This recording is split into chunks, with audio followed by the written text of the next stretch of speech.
Vamos agora então estudar a secreção gástrica. Então olha só, o suco gástrico é constituído principalmente por 5 elementos. O fator intrínseco, essencial para a absorção de vitamina B12 pela mucosa ileal, o hidrogênio, que junto com o cloreto formam o ácido clorídrico, que inicia o processo de digestão das proteínas, bem como inativa micro-organismos deglutidos e que poderiam causar infecção no trato gastrointestinal. Além disso, o ácido clorídrico também ativa a conversão do pepsinogênio em pepsina, que é a enzima responsável pela lise, isto é, pela quebra das ligações peptídicas das proteínas. O muco reveste a parede do estômago, atuando como lubrificante e protegendo a mucosa de lesões físicas, bem como do pH ácido, e a água atua solubilizando a refeição e como meio para a ação do ácido e das enzimas. Bom, o suco gástrico e muitas das suas enzimas foram originalmente descritas por William Beaumont. Ele foi um jovem cirurgião do exército americano e certa vez ele atendeu um sobrevivente baleado por espingarda que havia ficado com uma fístula gástrica permanente, isto é, uma abertura no estômago. E por meio dessa abertura, William Beaumont então realizou os seus experimentos e as suas observações. Esse caso também é muito utilizado hoje para se debater a ética em relação à pesquisa em humanos. Bom, funcionalmente, o estômago, uma área mucosa da glândula oxíntica ou glândula parietal, que corresponde a 80% do estômago, né? Você pode observar que é os 80% proximal, aqui onde está localizado o corpo e o fundo. E essa região é pela secreção do ácido clorídrico. Os 20% remanescentes estão localizados na região mais distal do estômago, na região do antro. E essa região encontra-se a mucosa da glândula pilórica, que secreta o hormônio gastrina na circulação.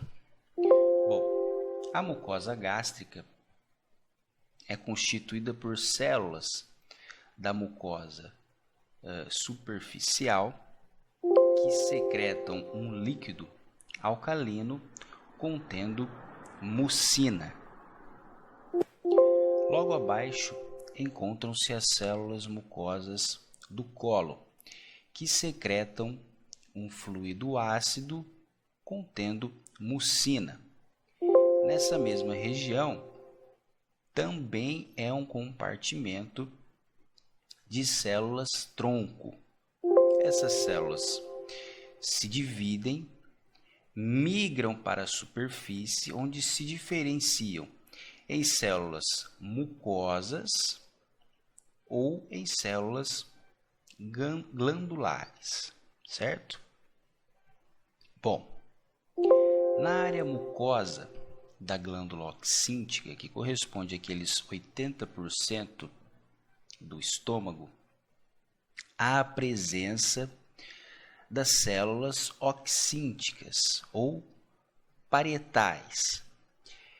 Células estas que secretam o fator intrínseco necessário para a absorção de vitamina B12 no íleo e o ácido clorídrico, que é a sua principal função.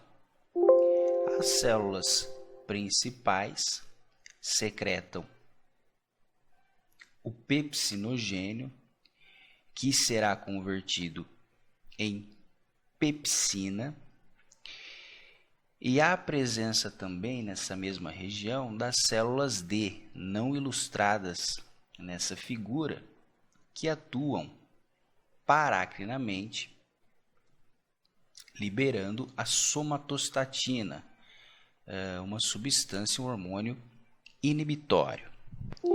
Já na mucosa gástrica pilórica, que corresponde aos 20% remanescentes, não há a presença de células oxínticas, mas há a presença das células G, que são células enteroendócrinas que secretam então o hormônio gastrina.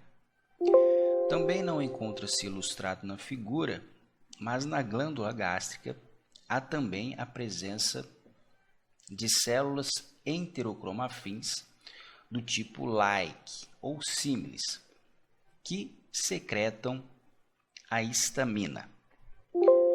Bom, um estômago humano normal contém aproximadamente 1 bilhão de células oxínticas ou parietais que secretam o ácido clorídrico e em humanos secretam o fator intrínseco. A taxa de secreção máxima depende da massa de células oxínticas, o que está relacionado com o peso e também com a idade, que pode causar um ligeiro declínio da massa celular de células oxínticas ou parietais. O estômago humano, então, secreta de 1 a 2 litros de suco gástrico por dia e um pH que pode chegar a aproximadamente 0,8, isto é, um pH extremamente ácido, não é mesmo? Para se ter uma ideia, nesse pH, a concentração de hidrogênio chega a 3 milhões de vezes a concentração do sangue arterial. E para gerar essa diferença de concentração entre o meio extracelular, que é representado pelo canalículo, que contém a mesma concentração de substâncias presentes na luz do estômago, há uma alta demanda de energia produzida por ATP. É por isso que as células parietais são ocupadas de 30 a 40% do seu volume por mitocôndrias. Bom, e como se dá então o processo de secreção ácida? Olha só, nós temos então na respectiva ilustração uma célula parietal, ou uma célula oxíntica. Temos o lúmen gástrico ou o canalículo. Temos a membrana apical. Temos o fluido intersticial e a membrana basolateral. Os prótons ou íons de hidrogênio são gerados em regiões próximas à membrana apical. Isso ocorre como resultado da ação da enzima anidrase carbônica do tipo 2, que converte ou catalisa o ácido carbônico em bicarbonato e hidrogênio livre. Ácido carbônico, que é oriundo da reação entre água e dióxido de carbono. O hidrogênio, então, é bombeado para os canalículos e dos canalículos para o lúmen gástrico por meio da bomba hidrogênio-potássio ATPase. Como a gente está falando de uma ATPase, nós estamos falando de uma bomba que consome ATP. Portanto, estamos falando de um processo ativo. Essa bomba também é chamada de bomba de prótons. Acredita-se que esse potássio presente nos canalículos se origine mesmo do interior da célula parietal. Aqui, esses íons são mantidos em concentrações acima do seu equilíbrio químico por meio da bomba sódio-potássio ATPase e por meio do cotransportador sódio-potássio 2-cloretos. E desse modo, então, o potássio que é mais concentrado no citosol da célula parietal se difunde para os canalículos por meio dos canais de vazamento presentes na membrana apical. O bicarbonato é transportado para fora da célula na membrana basolateral por meio do trocador de bicarbonato cloreto. Esse cloreto, então, se difunde para o canalículo, onde é atraído, então, pelos prótons, o que se dá pelos canais de cloreto. E desse modo, então, temos a formação do ácido clorídrico no interior do canalículo e do lúmen gástrico. Bom, para cada bicarbonato é gerado um próton. E para não ser acumulado no interior da célula, o que teria efeitos prejudiciais para o funcionamento da célula, devido ao aumento do pH, o bicarbonato é então expelido para fora da célula por meio do trocador bicarbonato cloreto. Esse bicarbonato é captado pela circulação e parte dele chega até as células mucosas superficiais, que então secretam esse bicarbonato para se proteger do pH ácido do estômago e da pepsina. E esse processo de captação do bicarbonato pela circulação e chegada dele até as células mucosas superficiais é chamada de maré alcalina. Além disso, na membrana basolateral há também a presença de trocador hidrogênio por sódio. Esse tem a finalidade de compensar a baixa concentração de sódio estabelecida pela bomba sódio-potássio ATPase. Bom, os fármacos inibidores das bombas de próton, como por exemplo o omeprazol, o esomeprazol, o lansomeprazol, pantoprazol e rabeprazol, se ligam de modo covalente, isto é, irreversível, a um sítio extracelular dessa bomba, o que por sua vez impede então o seu funcionamento. E a secreção ácida só é então restabelecida após síntese e inserção na membrana apical de novas moléculas que compõem a estrutura da bomba de prótons.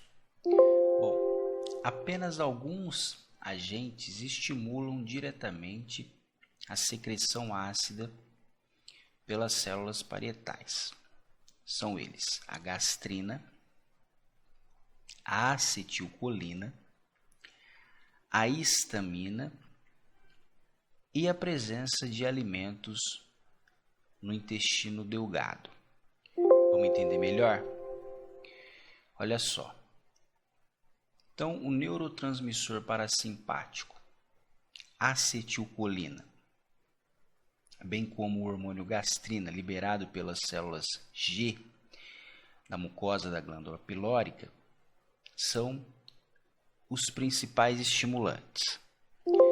A própria acetilcolina pode atuar diretamente em receptores muscarinérgicos do tipo 3 que estão acoplados a uma proteína GQ, levando ao aumento da mobilização de cálcio intracelular e, consequentemente, aumento da secreção de hidrogênio.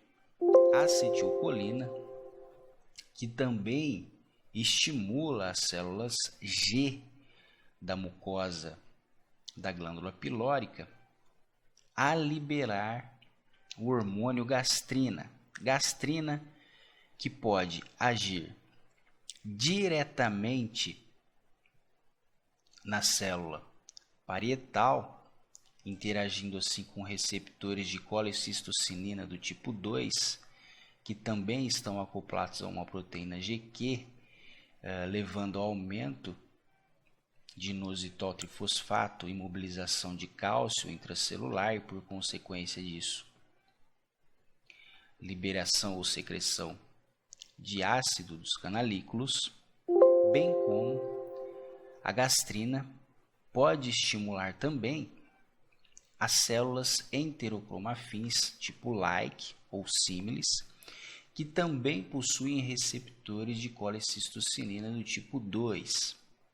Lembra então que essas células liberam a histamina, que atua paracrinamente, estimulando os receptores presentes na membrana da célula parietal, receptores histaminérgicos do tipo 2, que estão acoplados a uma proteína G estimulatória, portanto, acionam a adenilato ciclase, levando ao aumento de AMP cíclico no interior da célula, que também estimula a secreção de ácido. Os antihistamínicos convencionais não antagonizam os receptores histaminérgicos do tipo 2. Para isso, é necessário um antagonista específico, a cimetidina, que suprime então de forma eficiente a secreção ácida mediada por histamina. Bom, durante a refeição, a secreção ácida ou gástrica ocorre em 3 fases: a fase cefálica, a fase gástrica e a fase intestinal. A principal delas é a fase gástrica, que ocorre quando o alimento encontra-se no estômago. Bom, mas vamos começar estudando a fase cefálica. Olha só, até mesmo antes da ingestão do alimento, o estômago, bem como os demais órgãos do sistema gastrointestinal, se prepara para receber o alimento. Os centros cerebrais superiores começam a responder aos chamados reflexos condicionantes, isto é, são os reflexos gerados pelos quimiorreceptores e mecanorreceptores presentes na língua, responsáveis pela gustação, presentes na cavidade oral, presentes nas articulações que realizam a mastigação, os quimiorreceptores presentes no olfato, os receptores presentes na visão, e até mesmo o fato de pensar em um alimento apetitoso é suficiente para começar esse estímulo condicionante. Bom, então essas aferências sensoriais chegam no complexo dorsal do vago, e as eferências do nervo vago atuam diretamente nas células parietais, liberando acetilcolina, que por meio da interação com o receptor muscarínico do tipo 3 presente na membrana da célula parietal, estimula então a secreção ácida. Além disso, o vago também estimula diretamente as células G da mucosa da glândula pilórica. Isso se dá por meio da liberação do peptídeo liberador de gastrina, que interage com o receptor metabotrópico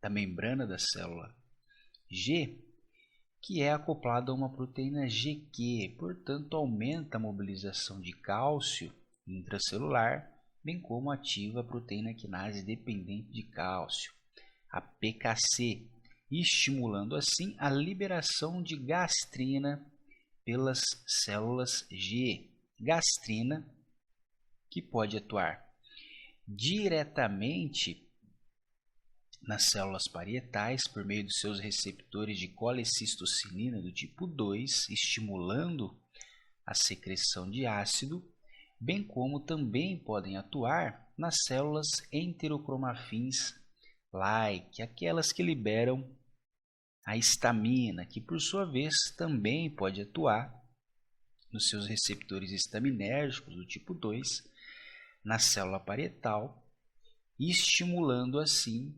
também a secreção ácida.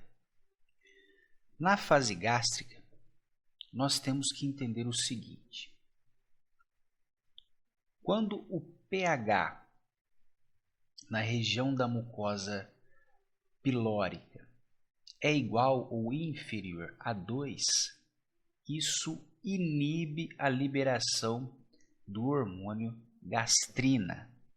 Quando o alimento entra no estômago, ele se mistura com o suco gástrico e os constituintes do alimento atuam como tampões, neutralizando o pH ácido do estômago, que desse modo então sobe até 6 ou um valor próximo disso. Desse modo, com o aumento do pH, a estimulação vagal passa a ser mais efetiva e estimula a liberação de gastrina. Além disso, a distensão mecânica do estômago, tanto da região da mucosa da oxíntica, bem como a região da mucosa da glândula pilórica, estimula o vago a liberar a acetilcolina, que atua diretamente nas células parietais, bem como a acetilcolina, que também atua nas células G, estimulando assim a liberação de gastrina, que por sua vez estimula a célula parietal a liberar o ácido. E além da distensão mecânica, os próprios constituintes químicos do alimento, como os aminoácidos e os peptídeos, estimulam o início dos reflexos extramurais, isso é, da musculatura, e também intramurais, isto é, da mucosa. Desse modo, então, olha que interessante, a vagotomia, isto é, a secção do nervo vago, bem como a atropina, são capazes de suprimir a liberação ácida mediada pelo parasimpático, isto é, via acetilcolina, mas não suprimem a liberação das células G estimuladas por aminoácidos. Isso significa que mesmo quando a ação do parasimpático encontra-se suprimida, ainda assim ocorre liberação ou secreção de ácido. Isso porque os próprios constituintes do alimento são suficientes para estimular a liberação de gastrina pelas células G, que por sua vez atuam na célula parietal, estimulando a liberação do ácido. Bom, evidências sugerem que o pH inferior a 2 ou igual a 2 estimula as células D a liberarem somatostatina, que atua de forma parácrina, inibindo a liberação do hormônio gastrina pelas células G. Além disso, a própria gastrina pode estimular a célula D a liberar somatostatina. Seria uma espécie de feedback negativo, né, ou retroalimentação negativa. Dessa forma, então, a somatostatina poderia estar também inibindo a liberação de gastrina pelas células G. Bom, uma boa parte da estimulação intestinal pode ser atribuída aos aminoácidos absorvidos pela mucosa duodenal. No entanto, estes resultam em aproximadamente 5% da secreção ácida do estômago. A principal delas ocorre na fase gástrica. Além disso, estudos sugerem que a presença de ácido graxo no intestino esteja associada à redução da secreção gástrica e que isso provavelmente envolva o peptídeo inibitório gástrico, o GIP, a colecistocinina e a secretina. Bom, a pepsina é uma enzima ativa que lisa, isto é, que quebra a ligação peptídica das proteínas. E essa enzima se origina da conversão do pepsinogênio. Pepsinogênio que pode ser dividido em dois grupos: aqueles liberados pela glândula oxíntica, na mucosa da glândula oxíntica, e aqueles liberados pela glândula pilórica e também no duodeno. E o estímulo mais forte para a liberação de pepsinogênio é a acetilcolina, que é liberada durante a fase cefálica e durante a fase gástrica. E o hidrogênio, quando o pH do sulco gástrico encontra-se inferior a 5, é o estímulo para a conversão do pepsinogênio na enzima ativa pepsina. E a secreção de pepsinogênio pelas células principais pode ser suprimida também pela ação da atropina, né, um antagonista muscarínico. Bom, o pH ácido na mucosa duodenal também estimula a liberação de secretina, que é liberada na circulação e atua estimulando a liberação de pepsinogênio pelas células principais. E além disso, a própria gastrina liberada pela célula G também pode estimular a liberação de pepsinogênio pelas células principais. No entanto, tanto gastrina quanto secretina são estímulos fracos fármacos. O principal deles é a ação da acetilcolina via sistema parasimpático. Bom, a secreção de muco pelas células mucosas superficiais, bem como pelas células mucosas do colo, é estimulada pela acetilcolina. O muco consiste em mucoproteínas que se misturam com o quimo, buscando lubrificá-lo. Além disso, o muco neutraliza uma certa quantidade de ácido e impede que a pepsina entre em contato com a mucosa. É uma forma de barreira de proteção. A gente já estudou isso lá atrás, na chamada maré alcalina.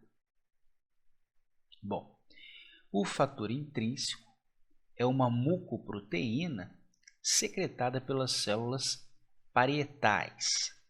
Ela combina-se com a vitamina B12 para formar um complexo necessário para a absorção desta vitamina lá na mucosa ileal. Além disso, a falha na secreção do fator intrínseco está associada à acloridria, uma condição que gera incapacidade de produzir o ácido gástrico, certo? Bom, você pode revisar esse conteúdo pelas seguintes referências.